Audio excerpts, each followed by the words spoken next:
99 fakta bahwa Qasim itu Al-Mahdi.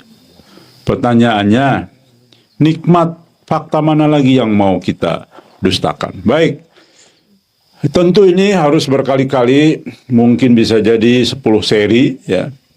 Dan saya tidak beruntun setiap pada subuh karena harus ada tema-tema lain yang mungkin mendesak dan sebagainya. Jadi ini tema yang jangka panjang nih. Alhamdulillah saya berhasil menemukan 99 fakta ya.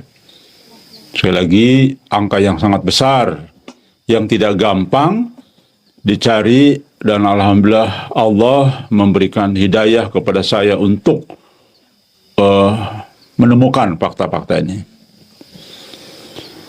Rekan sekalian yang ada di musola Bukit Lebah dan teman-teman yang ada di rumah,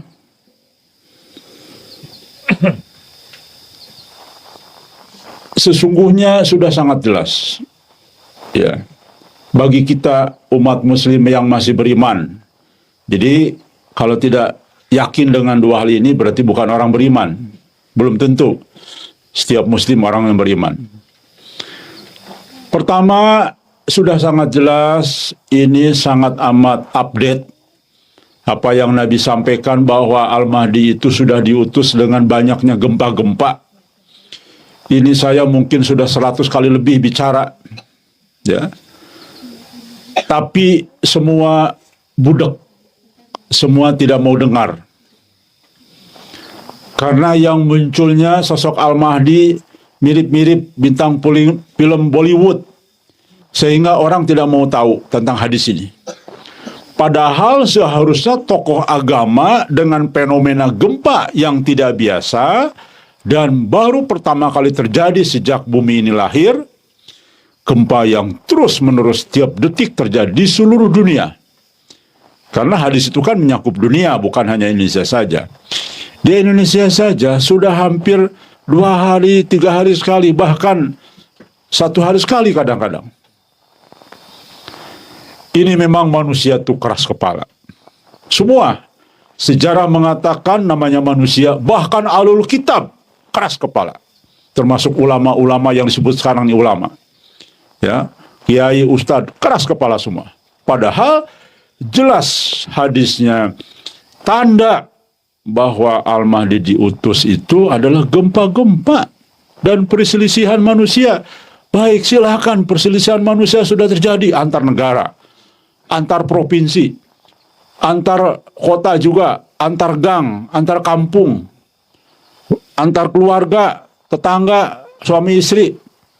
Silahkan datang ke KUA, yang mengajukan cerai itu antri. Perselisihan itu sudah begitu juga nampak ya. Jadi manusia ini memang tempatnya bebal sejak dulu kala. Bahkan para pemegang kitab juga manusia-manusia bebal ya. Termasuk tokoh-tokoh agama sekarang bebal. Padahal Allah sudah mengatakan melalui Nabi, jelas, clear sekali.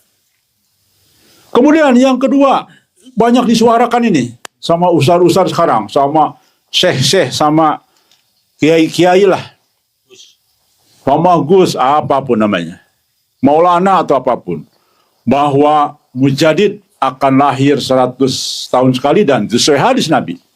Dan semua menghitung 2024 akan hadir Mujadid. Mana bro? Nggak ada kan? Ustadz akhir zaman, kiai-kiai dan sebagainya, mana sosoknya? Katanya 2024. Ini mau akhir tahun. Dan kami jamin Anda siapapun tidak akan pernah ketemu Mujadid itu. Kalau standar anak hanya menggunakan ilmu yang sangat amat terbatas. Saya tidak peduli, syekh-syekh, apapun namanya. Apapun namanya Anda, kitabnya mau 100.000 judul, kamar untuk nyimpen kitabnya segede alaihim. Kalau Anda tidak juga mengambil petunjuk hanya berdasarkan ilmu Anda, nggak akan ketemu. Percaya sama saya. Dan sekarang terbukti sudah mau bulan apa nih? Sudah Oktober, tinggal 3 bulan lagi. Iya, mau Oktober, sebentar lagi Oktober. Nggak akan ketemu. Coba pertanggungjawabkan Anda nih dari zaman. Hampir ngomong semuanya tuh 2024. Banyak tulisan-tulisan di Google juga demikian. Oke. Maka dari itulah saya ingin mengajak merenung. Mari kita renungkan atas apa yang saya sampaikan tadi. Tidakkah cukup dengan 2 itu kita merenung? Baik, saya akan sampaikan fakta-fakta bahwa sesungguhnya yang Anda cari itu sudah ada. Ya, yaitu Muhammad Qasim bin Abdul Karim. 99 fakta saya akan jelaskan. Dan secara dalil, bukan ngarang-ngarang. Ya. Baik, pertama, perhatikan ya. Dari sisi waktu. Di dalam 4 kitab ulama tentu mengambil hadis-hadis Nabi Muhammad SAW. Tanda pertama kemunculan adalah Al-Mahdi, tanda kemunculan kiamat besar ya. Dan itu kelahiran Al-Mahdi itu ditandai dengan gerhana di bulan yang sama. 2 gerhana di bulan yang sama. Ya, di bulan Ramadan, betul. Faktanya, itu sudah terjadi tahun 1981. Silakan browsing. Nah, alhamdulillah, betullah Muhammad Qasim menerima pertama kali mimpi. Ya, di usia 5 tahun itu di tahun 1981. Artinya lahir Al-Mahdi bukan lahirnya dari perut ibunya rahimnya, karena waktu itu belum jadi Al-Mahdi. Kapan Al-Mahdi lahir? Saat pertama kali menerima petunjuk. Sama dengan Nabi Muhammad, belum jadi nabi sebelum jadi mendapat petunjuk. Itu yang dimaksud dengan kemunculan Al-Mahdi atau kelahiran Al-Mahdi. Jelas ini fakta pertama dipenuhi oleh Muhammad Qasim. Silakan hadirkan kepada kami sosok yang persis pada tahun ini menerima petunjuk yang begitu hebat sekali petunjuknya. Hadirkan kepada kami jika Anda merasa benar. Artinya begini, jelas sekali. Oke, saya mau sampaikan kitab-kitabnya ya, supaya lebih afdol. Pertama, dari Ibnu Hajar, sebelum kemunculan Imam Mahdi akan berlaku secara berturut-turut 2 gerhana pada bulan Ramadan. Ini dalam kitab Al-Qaul Al-Muhtasar fi Alamat Al-Mahdi Al-Muntadhar, ya, halaman 47. Oke, jelas ya. Jadi kemunculan Al-Mahdi tandanya apa? Gerhana berturut-turut. Persis Muhammad Qasim muncul sebagai Al-Mahdi ketika usia 5 tahun karena dia sudah mendapat petunjuk dari Allah Subhanahu wa taala. Lihat, nanti saya bacakan apa petunjuknya. Lalu kemudian dalam kitab Muhtasar Tazkirah Qurtubi, ya, akan ada 2 gerhana matahari di bulan Ramadan sebelum kedatangan Al-Mahdi. Juga demikian dengan riwayat Ibnu Nuaim dalam kitab Al-Fitan. Telah sampai kepadaku bahwa sebelum Al-Mahdi datang, bulan akan gerhana 2 kali dalam bulan Ramadan. Cukup, saya kira saya hadirkan 3. Banyak sekali buku-buku yang menyatakan itu ya. Jadi, kalau Anda masih beriman kepada Allah, maka percayalah atas informasi tadi. Dan silakan cari siapa orang yang harusnya sudah muncul sebagai Al-Mahdi tahun 1981. Dan kami sudah meneliti, sudah menelaah, tidak ada lagi kecuali Muhammad Qasim. Ya. Yang kedua, fakta kedua, masih dalam kitab di atas tadi ya. Sosok yang akan muncul ini disebut Al-Mahdi. Mahdi artinya orang yang mendapat petunjuk atau kabar kenabian.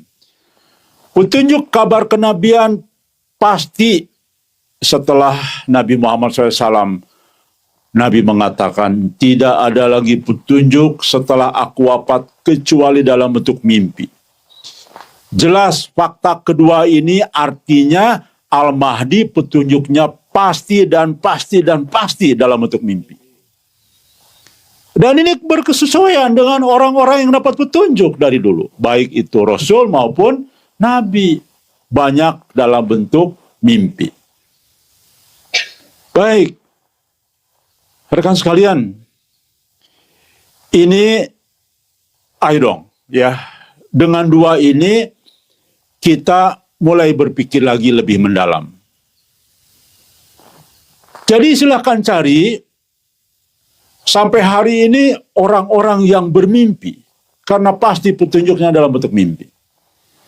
Dan di seluruh dunia, ya, yang kami teliti, dan sudah bisa diteliti oleh semua pihak, karena memang Muhammad Qasim diminta menyebarkan mimpi. Untuk apa tujuannya menyebarkan mimpi? Karena kita bisa cross-check, bisa meneliti mimpi-mimpinya sesuai tidak dengan guidance hadis dan kitab para ulama. Kalau mirip Araji itu dusta besar itu. Ngaku mimpi saya ketemu Allah, mana mimpinya?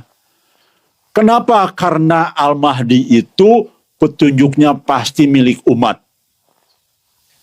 Pasti itu logikanya kemanakan? Pasti. Ayo dong main logika yang benar.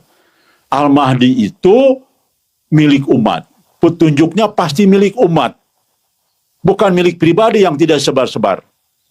Ya, maka sesuai dengan apa yang terjadi dari seluruh utusan Allah, sudah diberitakan dalam kitab-kitab sebelumnya, sehingga kita bisa meneliti tentang kebenaran utusan Allah itu. Itu yang benar. Bukan pernyataan menyesatkan dari banyak ustadz-ustadz akhir zaman bahwa Al-Mahdi akan mendadak, taunya semua orang. Itu pembodohan namanya, sangat bodoh dan pembodohan.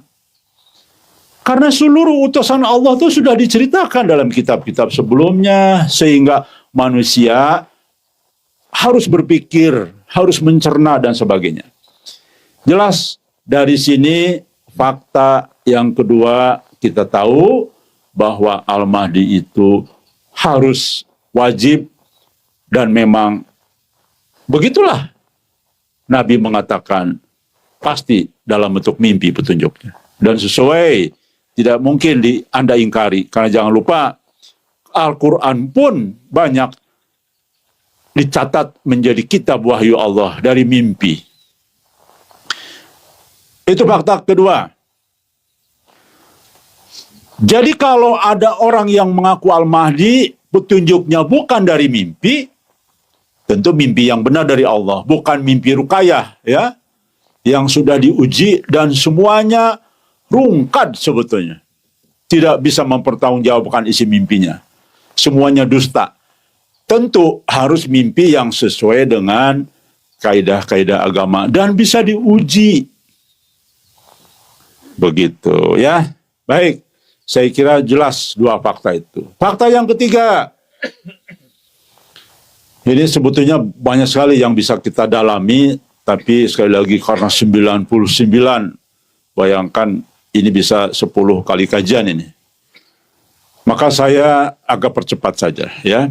Rekan sekalian, bisa dilihat di YouTube Gajah sebelumnya, sebetulnya ini sudah secara terpisah disampaikan juga. Namun sekarang kita secara utuh, agar orang-orang yang masih bebal, tidak mau tahu, tidak ingin tahu bahwa musibah-musibah segera akan terjadi, minimal ayo dong mulai berpikir ya. dengan menghadirkan 99 fakta ini. Yang ketiga, sejak zaman para nabi, para rasul, ya, termasuk mimpi para sahabat, mimpi-mimpi menjadi petunjuk, bahkan menjadi wahyu bagi seorang rasul dan nabi. Ya. Banyak mimpi dalam bentuk simbol isyarat yang bisa ditakwilkan. Bahkan pada sholat subuh, Nabi Muhammad SAW sering menakwilkan dan bertanya kepada para sahabat. Ya. Nah, faktanya mimpi Muhammad Qasim itu luar biasa. Kita perhatikan. Nabi itu setiap pada subuh pagi selalu bertanya kepada para sahabat. Ya, jelas ini riwayatnya sangat banyak dan banyak dalam kitab-kitab sejarah Nabi. Ya, perhatikan, mimpi Muhammad Qasim itu yang pertama, umur 5 tahun. Bayangkan mendapatkan mimpi yang luar biasa, sangat mendalam sekali. Saya ingin bacakan mimpi itu. Bahwa isyarat, ya, saya resume aja. Mimpi pertama Muhammad Qasim adalah isyarat tanda dari Allah bahwa Qasim akan menjadi pemimpin umat Islam dunia. Mimpi naik tangga sampai ke awan, ya, dan tetap di sana diam. Takwilnya dia akan menjadi raja. Silakan ahli takwil kumpulkan 1000 ahli takwil. Saya jamin ini benar. Karena juga sesuai dengan kitab Ibnu Sirin dan kitab-kitab penakwil lain. Ya. Menaiki tangga yang tinggi menuju Allah dalam mimpinya Muhammad Qasim. Usia 5 tahun, ya. Takwilnya adalah kemuliaannya mencapai derajat termasuk golongan tertinggi di hadapan Allah. Jadi termasuk kelompok yang tinggi di hadapan Allah. Tangga yang dinaiki adalah tangga kerajaan. Artinya dia akan menjadi raja dunia. Jelas mimpi pertama dia menunjukkan sosok Al-Mahdi telah lahir. Pertanyaannya, kalau faktor kebetulan, kenapa isi mimpi yang pertama kali seperti ini? Tanda isyarat dialah sebetulnya nanti akan jadi raja atau khalifah di akhir zaman. Tidak mungkin kebetulan dan tidak mungkin Muhammad Qasim menciptakan mimpi ini. Maka untuk supaya umat berpikir, Allah menjatuhkan pilihan kepada Muhammad Qasim yang kami anggap sebetulnya dari sisi agama dia hampir sama dengan status Nabi Muhammad SAW. Yaitu apa? Ummi. Muhammad Qasim itu ummi. Ya Allah, ummi. Saya sudah membuktikan 6 bulan. Ya, ummi dalam konteks keislamannya.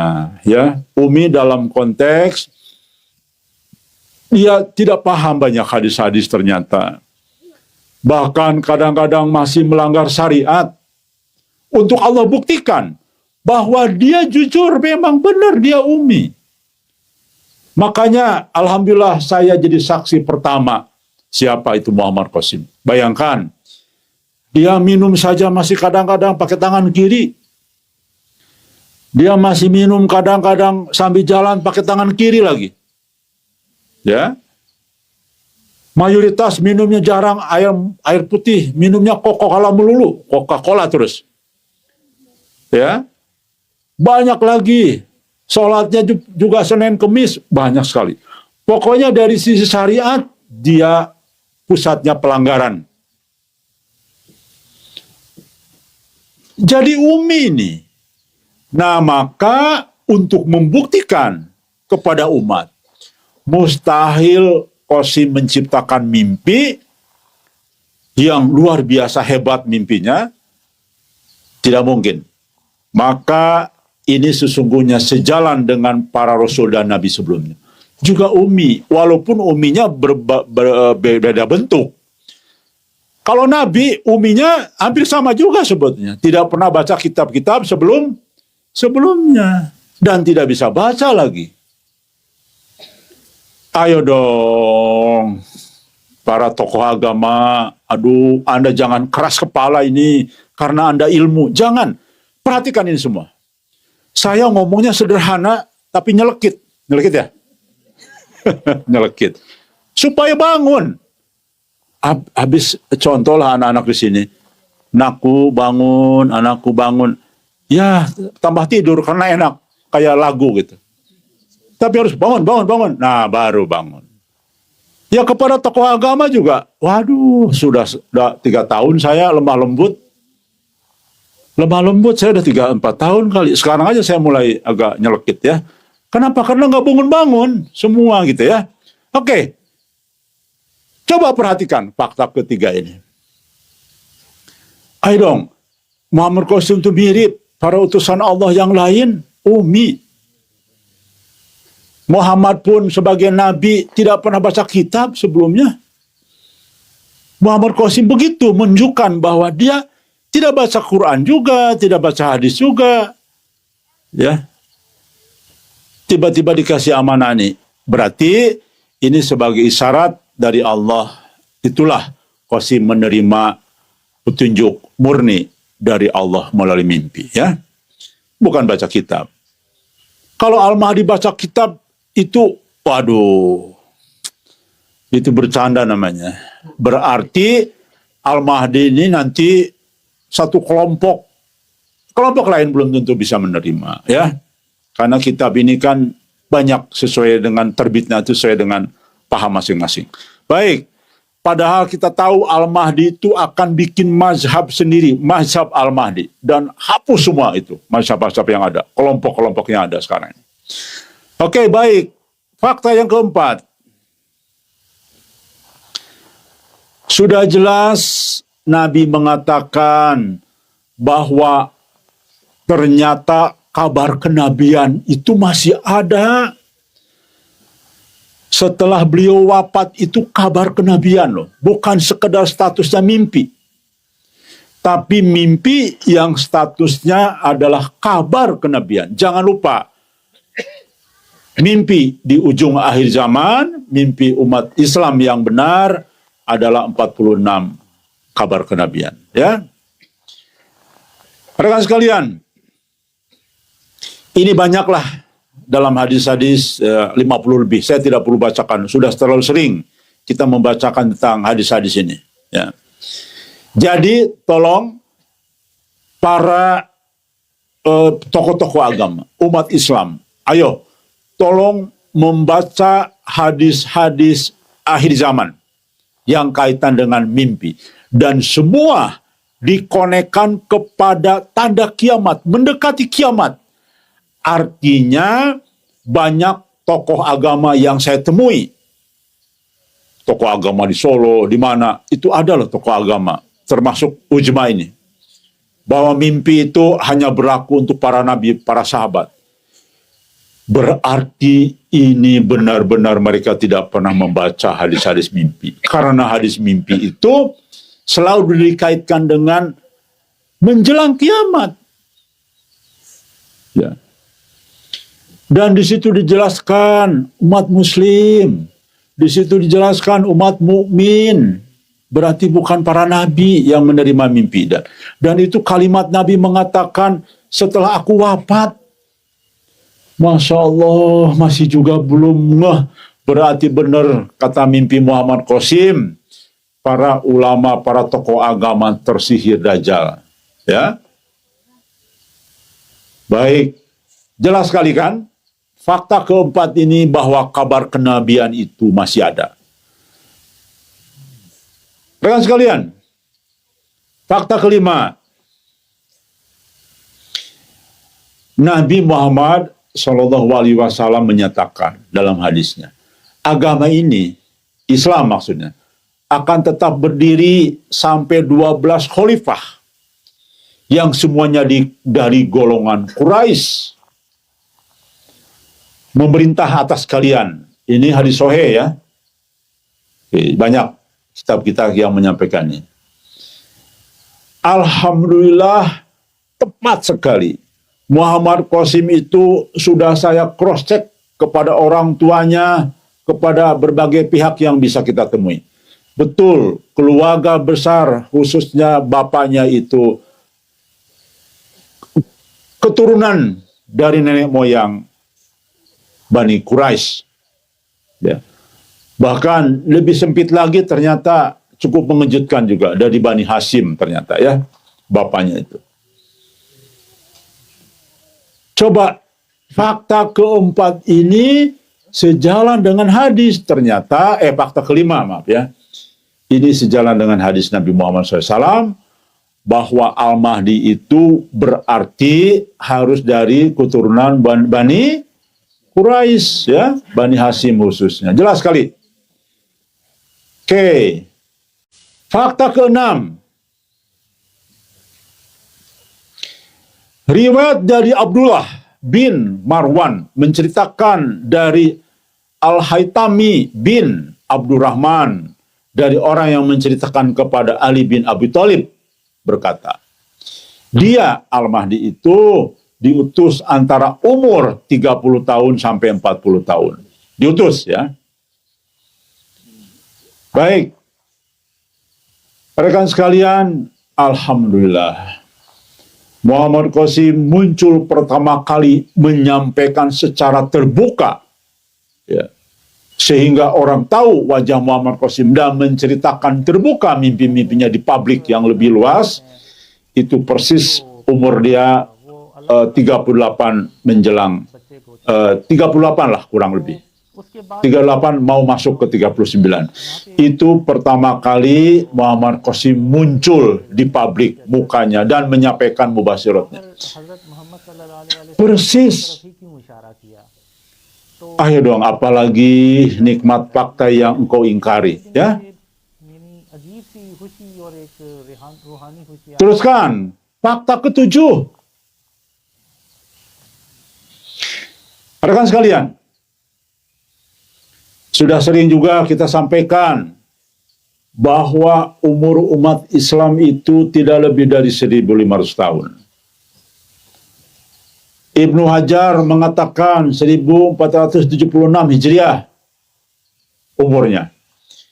Imam Asyuyuti, umat Islam berumur hanya 1477. Ya. Kemudian Imam Hambali antara 1400 sampai 1500 Hijriah. Rekan sekalian, nama-nama itu nama-nama besar. Bahkan para tokoh agama terkini mengatakan ini adalah para mujadid, ya, pembaharu Islam. Jadi bukan orang sembarangan ini. Saya sedih sekali. Banyak tulisan orang-orang terkini ngebantah nih kaitan tahun ini. Luar biasa ini, ya. Baik, kita akurkan, kita cocokkan dengan masuk akal tidak? Al-Mahdi sudah ada di tengah-tengah kita. Usianya berapa? Cocok tidak dengan kaitan umur umat Islam? Kita perhatikan. Sekarang ini tahun 2024, berarti kalender hijrahnya 1445. Betul tidak? Oh, 46. Baik. Kalau ini anggap kita ambil Ibnu Hajar 1476 tahun ya umur umat Islam. Ini saya definisikan dulu. Ini jangan kadang-kadang diperintir-perintir nih ya. Berarti menunjukkan bahwa lemah sekali ilmu-ilmunya itu. Umur umat Islam itu tidak ada hubungan dengan kiamat. Ya, kita bukan panitia kiamat. Ini umur umat Islam itu adalah batasannya ketika orang-orang beriman dicabut nyawanya serempak. Walaupun dia punya keimanan sebiji sawi. Itu kata Nabi. Yang tersisa adalah orang-orang ingkar yang akan mengalami kiamat. Jadi makanya saya sudah lama menghimbau kepada siapapun, nggak usahlah bicara kiamat. Toh kita tidak akan pernah mengalami, yang akan dialami itu orang-orang yang ingkar. Cukup kita bicara tentang fase-fase berat sampai pencabutan nyawa serempak. Karena itulah yang akan kita alami. Baik, kalau 1446, maka dikurangi 1476, anggap kita ambil yang Ibnu Hajar, dikurangi 1446, berarti tinggal 30 sampai 31 tahun, berarti dikurangi 13 tahun, karena kalender Hijriah itu setelah 13 tahun Islam berjaya, ya, baru dibikin kalender Hijriah. Padahal Islam lahir ketika di Gua Hiro pertama. Jadi kurang lebih umur umat Islam antara 17 tahun, kurang lebih, ya. Ya antara 16, paling cepat 16 tahun sampai 18 tahun lah, kurang lebih, ya. Baik, berarti umur umat Islam antara 16 sampai 18 tahun, kurang lebih. Masuk akal nggak dengan pernyataan Qasim dalam mimpinya? Qasim, kamu itu adalah umat Islam terakhir yang akan Allah wafatkan. Coba, masuk akal tidak? Ternyata, Masya Allah, presisi.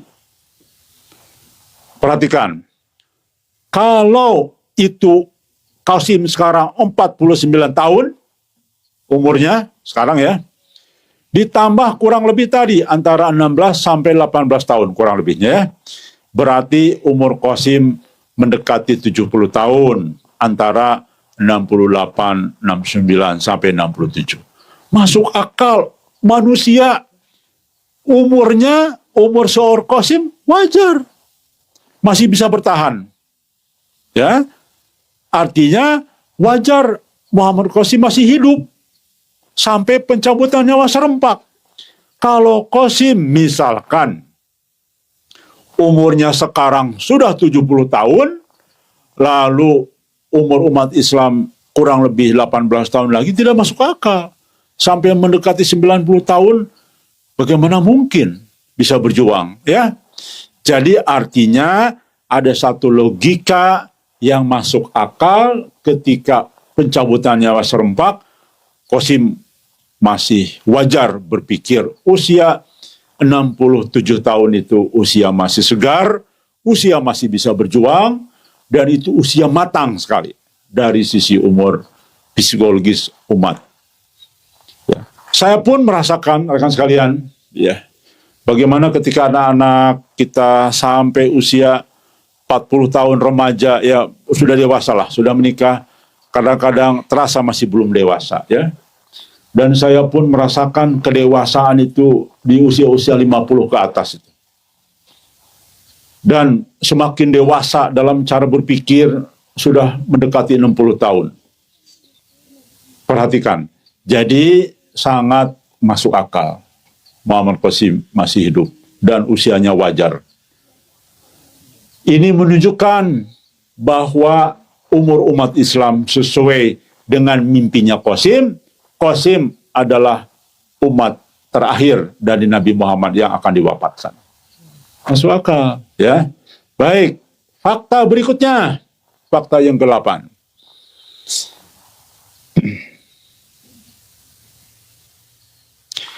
Qasim mengatakan dalam mimpinya,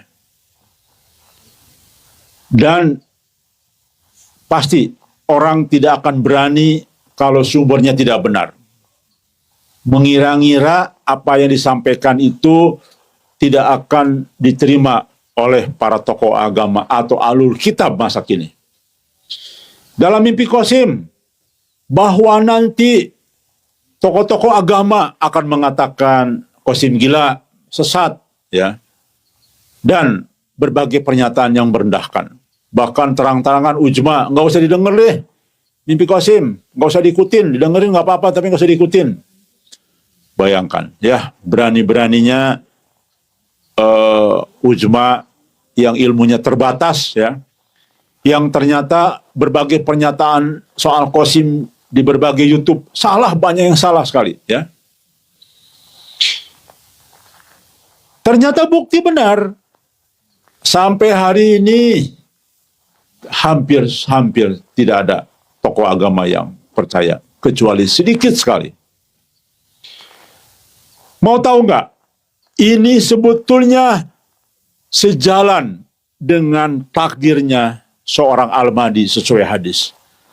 Maka Al-Mahdi itu akan dibayat hanya oleh segelintir orang dari 2 miliar umat Islam. Hanya 313 orang. Artinya begini rekan sekalian.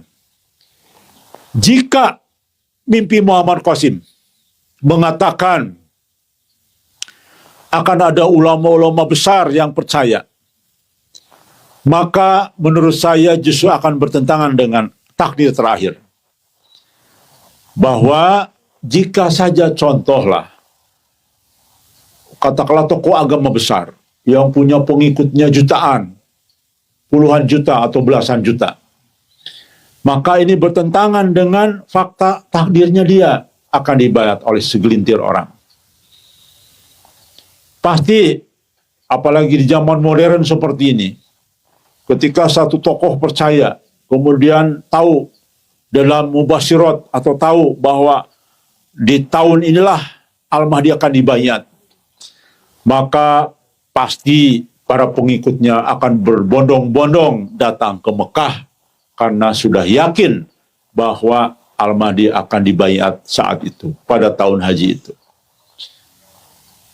Artinya bertentangan dengan hadis yang ada bahwa Al-Mahdi nasibnya hanya akan dibayat oleh 313 orang. Angka yang amat sedikit dibandingkan nanti sisa umat Islam. Katakanlah umat Islam sisanya dari perang dan sebagainya, sisa 500 juta katalah anggap ya. Itu pun masih amat sangat kecil dibandingkan dengan sisa yang tersisa umat Islam. Oke, rekan sekalian, itulah fakta yang ke-8, bahwa apa yang disampaikan Muhammad Qasim terbukti benar, tokoh agama hampir tidak ada yang percaya. Dan sesungguhnya itu adalah memenuhi takdirnya dia, hanya membayat sedikit orang. Dan sesungguhnya ini mengulang sejarah bahwa para utusan Allah tidak dipercaya oleh para ahlul kitab. Jadi justru kalau Al-Mahdi yang turun dipercaya oleh banyak tokoh agama, maka itu bertentangan dengan riwayat para nabi. Jadi kalau Dajjal nanti muncul lalu dipercaya banyak orang, walaupun dia ngaku Al-Mahdi, ngaku Al-Masih, seharusnya itu menabrak sejarah para nabi. Para nabi terulang selalu tidak dipercaya oleh Alkitab. Inilah bagian daripada kita masuk kepada logika-logika yang sederhana, tetapi insya Allah itu adalah pemikiran yang benar dan didukung oleh fakta yang disampaikan oleh Muhammad Qasim di dalam mimpinya. Rekan sekalian, saya kira itu kurang lebih sudah mendekati jam 6. Kesimpulan sampai dengan fakta ke-8 ini, dari 99 fakta yang akan saya ungkap, menunjukkan bahwa fakta-fakta itu insya Allah sangat kuat, baik dari sisi dalil maupun logika. Ya, jadi kalau dari sisi dua sisi itu, alhamdulillah tidak ada lagi saat ini tokoh yang bisa menandingi persis sesuai dengan kemunculan Muhammad Qasim. Jadi nikmat fakta mana lagi yang mau kita dustakan?